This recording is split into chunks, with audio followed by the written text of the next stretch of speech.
Hello, I'm David Robbins and this is the Photographer Academy. Today I want to have a quick look at a very useful little feature. It's called exposure compensation.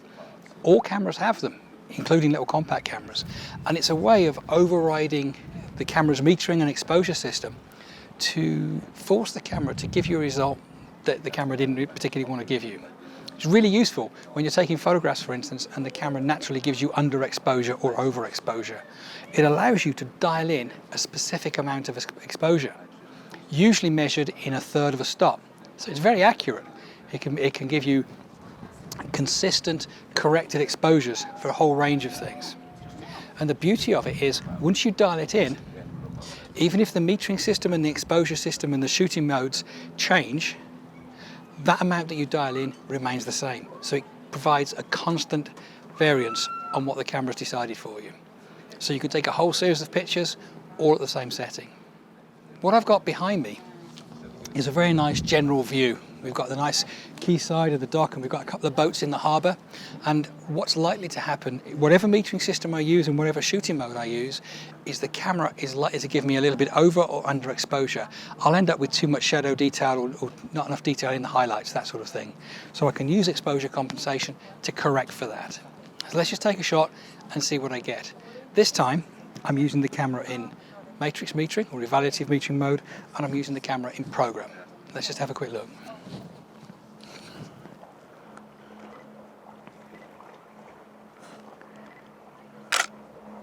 Right, it's not bad, but it can be improved. I'm thinking it's looking a little bit dark, it's a little bit underexposed, and this I'm actually using the histogram to evaluate that from. I'm not looking at the picture's brightness, because out here in these bright conditions, that could give me a false reading. So what I want to do is just dial in a little bit of extra exposure. In this instance, I'm going to add about 2/3 of a stop, 0.7 to be clear. But if I wanted to, there is an awful lot of adjustment. As you'll notice, I can go up in 1/3 increments all the way to +5 stops.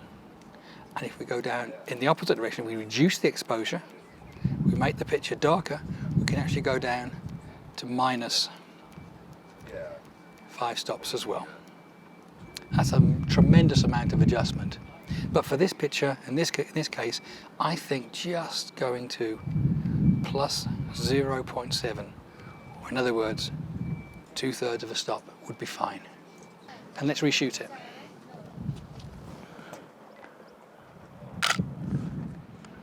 That's actually a little bit better. I think I'm happy with that. Now I can take a whole series of pictures and the metering mode and the exposure compensation will stay the same. Even if the light changes, the difference will be remained constant. One thing you must always do though is when you finish with this, you must always remember to go back to 0, or turn the system off. You don't want to leave it on the next time you come out to take some photographs. I'm David Robbins, this is the Photographer Academy. Look forward to seeing you next time.